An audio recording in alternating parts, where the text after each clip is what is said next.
Good evening to you. Jason here, coming at you from Oxford, Ohio, Birchfield Family Farm. We do grass-fed Red Devon cattle, St. Croix sheep, and chickens, all within a rotational grazing system here. We have a beautiful, beautiful night back here in the hayfield. I just love walking back here on nights like these. So refreshing. Got a good word for you today. This comes from Proverbs 27. As iron sharpens iron, so one man sharpens another. I wanted to talk tonight a little bit about Red Devon cattle. Our Red Devon cattle, some of the more famous lines of Red Devon cattle, kind of get into all things Red Devon cattle here. We are due to make a sheep move. You can see the sheep down there moving across the swale. Look at all that we've knocked out. This has been a huge success.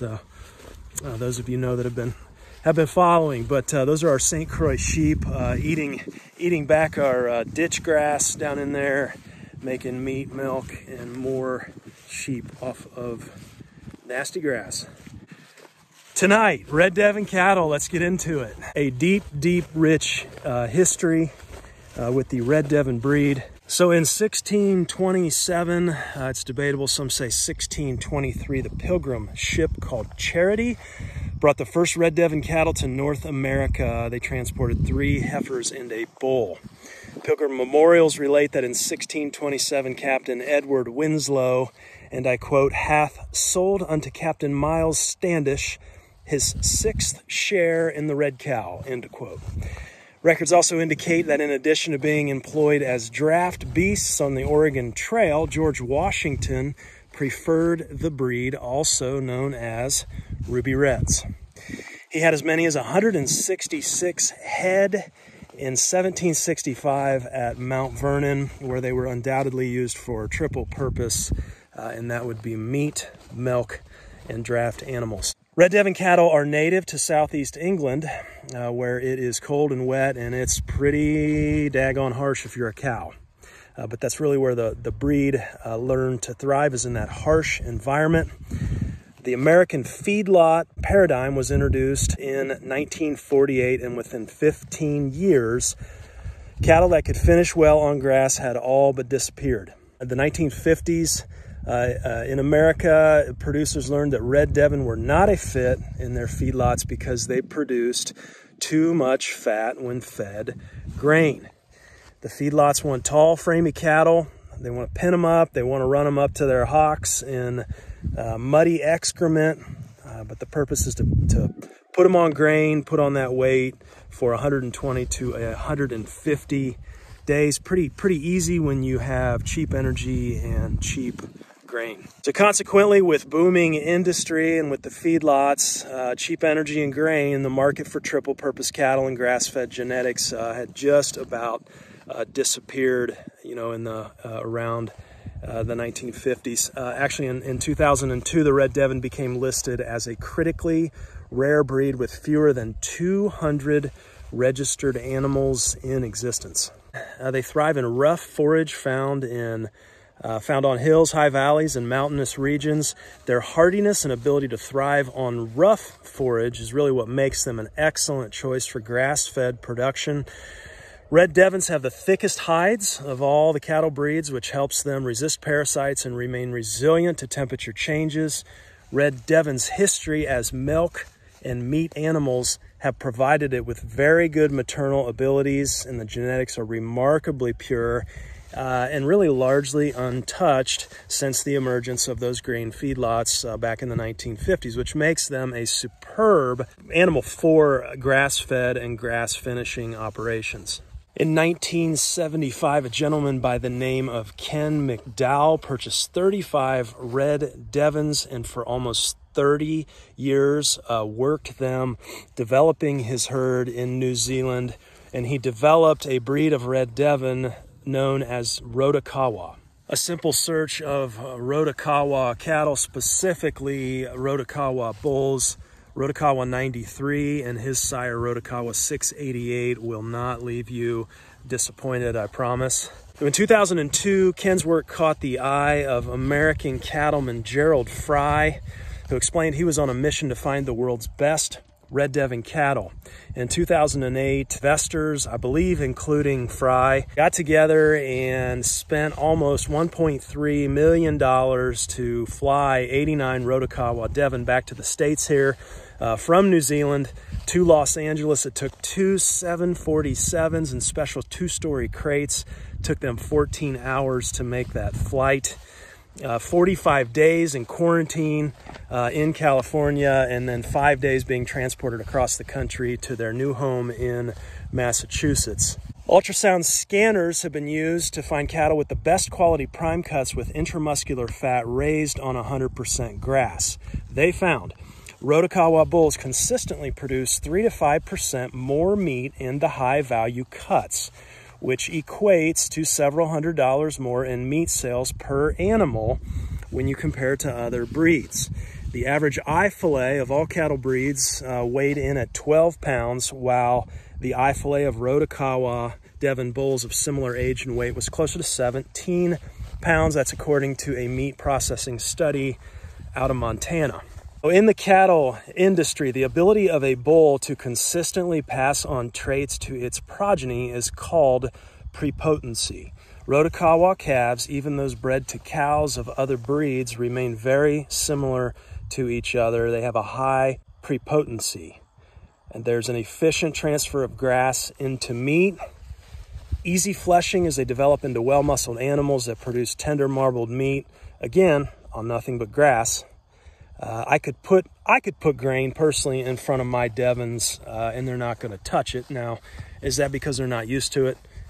Could be, but the point here is that they thrive on minimal inputs, meaning rough forage and 100% grass. One of the best traits of the Red Devon that I've observed is simply their hardiness. Last December, most of you who follow here know, we had a storm that rolled through a front 2 days before Christmas, and it brought with it temperatures, wind chill temperatures down to minus 33 degrees. Our animals were out, including our St. Croix sheep, stayed out all night in the wind, in the cold, had no issues whatsoever.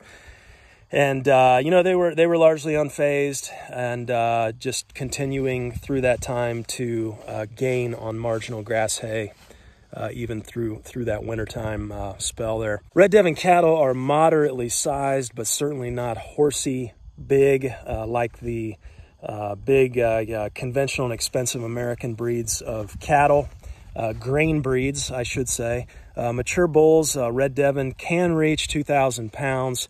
But on grass, they take several years to get to that size, at least from our experience. Mature cows weigh right in that 950 to 1,300 pound sweet spot. So they have enough size to be profitable without your excessive maintenance costs. And smaller framed grass genetic cattle are more profitable, I do believe. We've owned our herd of Red Devon cattle now. It'll be 4 years this coming May. They've more than doubled their herd size in that time, completely naturally, no artificial insemination. We've never wormed, never vaccinated, never given antibiotics, never had a foot issue, never fed grain, never given hormones or any injection of any kind. They're 100% grass-fed and finished, and I can say without a doubt their hardiness is unmatched. One of our cows, who we call Emma, is 12 years old now. She just turned 12 last month, and she drops a calf unassisted every single year and raises it unassisted and breeds back. It's every single year, and it's on all grass and marginal hay. And I went back to check her age. She is a registered animal, and I was checking in on her certificate and found out that her grandsire, to my great surprise, is indeed Rotokawa 93. So we actually have a bull out of Emma that we purchased with her when we bought them almost 4 years ago. And so we have that intact bull, and he will carry on those outstanding grass-based genetics.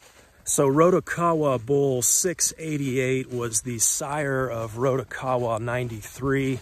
Again, 93 sired, grandsired our Emma that's here in the pasture. Bull 688, his calves would have average daily gains from weaning until finishing of 3.8 to 4.0 pounds per day.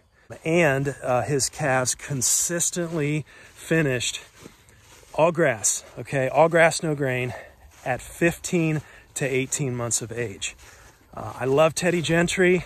I love the work he's done on South Pole and grass-based genetics, but I can tell you South Pole are not going to touch those numbers. There's an art to finishing.